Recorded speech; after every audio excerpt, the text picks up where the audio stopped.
Fala aí, fanático vascaíno, fanática vascaína, que bom encontrar vocês aqui para o nosso café. Chega deixando o seu like, mãozinha que está aqui embaixo, comentando, compartilhando o que você achou do jogo de ontem.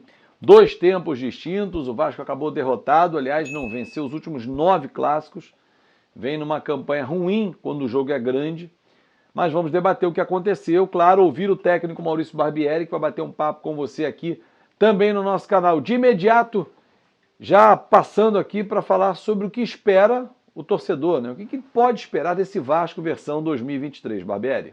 Em relação a essa questão da cara ou do rosto, né, que eu acho que tem a ver com, a pergunta tem a ver com aquilo que eu espero, né, da equipe em termos de projeção no futuro, o nível que a gente vai atingir.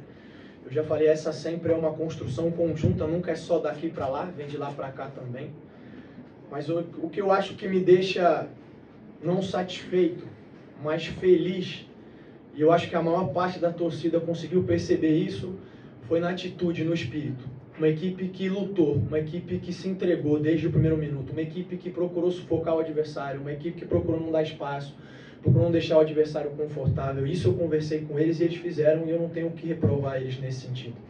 Claro que a gente precisa ser mais eficiente, a gente precisa matar quando tiver oportunidade, a gente precisa tentar ceder menos ainda, embora eu acho que a gente tenha cedido muito pouco, mas eles aproveitaram.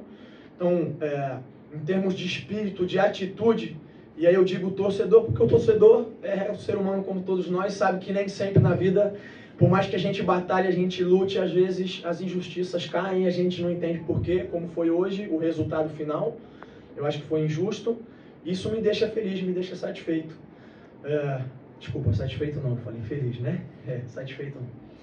Em relação à porcentagem, eu não sei te dizer, porque a gente está falando de seres humanos, está falando cada pessoa tem um tempo de maturação, de desenvolvimento e um grupo também acaba tendo isso.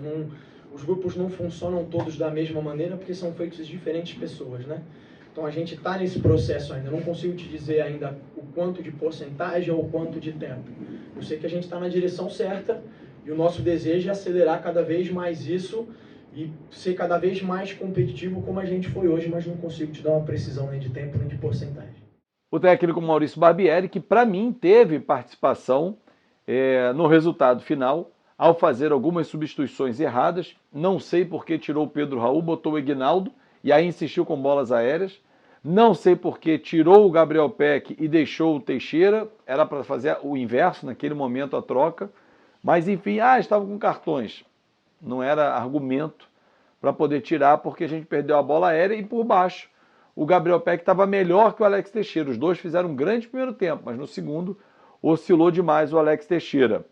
E ele avalia o que faltou no clássico, além do gol, obviamente. A eficiência na hora de finalizar. Ou o Fábio teve uma grande noite, realmente, como teve no Maracanã, e impediu que o Vasco saísse vencedor.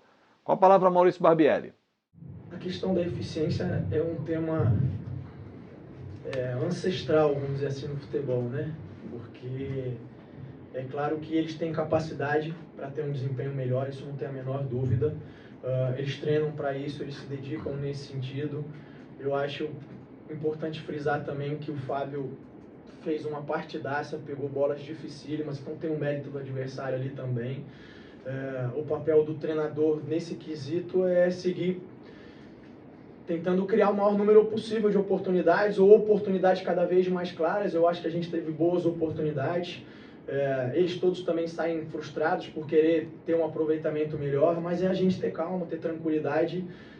Até pouco tempo mesmo se questionava muito o próprio Cano, que não vinha numa sequência sem fazer gols, e de repente, até para o nosso azar hoje, desembestou a fazer os gols. Então acho que é ter calma e tranquilidade. Eu acho que, quero reforçar, acho que foi um grande jogo. É claro que o torcedor sempre quer vencer, nós também queremos vencer, mas em termos de espetáculo foi um grande jogo. O único senão que eu faço em relação à arbitragem, me desculpa, mas eu acho que não acompanhou o nível. Eu acho que não é possível colocar um árbitro que nunca apitou um jogo de Série A para efetivamente fazer um jogo que era um jogo de Série A, ainda que seja pelo campeonato estadual.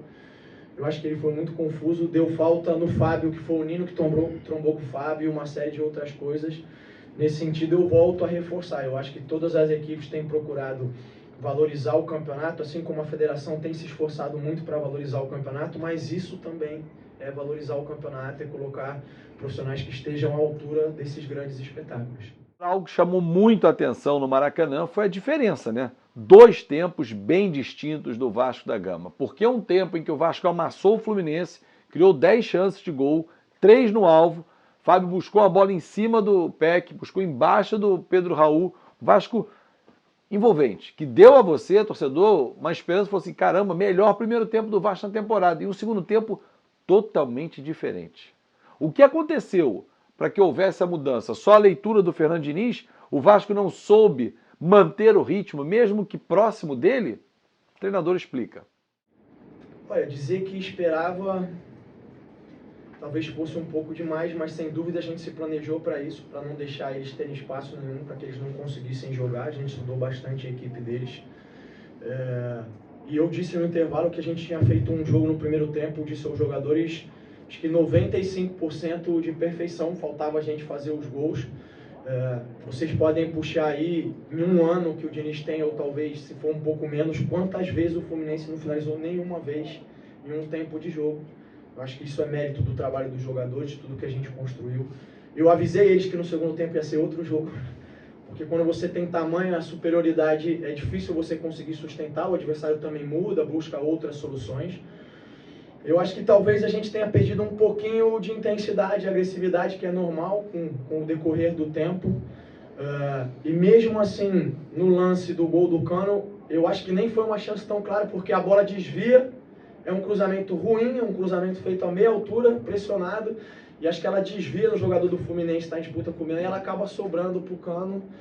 É uma situação que eu desconheço como é que um treinador trabalha isso, uma bola que vai desviar e vai sobrar no pé do cara. Eles até tiveram uma outra chance melhor, uma infiltração, um bate cruzado. Mas é seguir adiante, é seguir buscando, seguir melhorar, seguir se desenvolvendo. Acho que foi isso que aconteceu um pouquinho. Com o resultado, o Vasco segue na 6ª posição, 2 pontos atrás do Volta Redonda, que vai fechar a rodada. Ainda tem um jogo com o Flamengo na quarta-feira, e aí faz um jogo a mais. E o Vasco tem um jogo a menos, que vai pagar na quinta-feira o clássico com o Botafogo. Se vencer o Botafogo, o time entra no G4. Ok, se vencer o Fluminense também. Não pode ir no se. E se jogar bem os 2 tempos? Se não tiver o Jair, que não deve ter, se não tiver o Figueiredo, se não tiver o Marlon Gomes, porque não vai ter nenhum deles, como é que faz? O futebol não tem justiça. Futebol tem um monte de coisa. Inclusive, futebol não permite o erro. Ainda mais o erro grave. O Rodrigo fazia uma grande atuação, menino. Não pode ser execrado, mas ele errou. O Puma Rodrigues errou no primeiro gol. Ele dá a distância para o Cano. Não é... Gente, olha só. Na minha avaliação, não é final dos tempos. Fulano tem que ir embora, ciclano... Não, nada disso.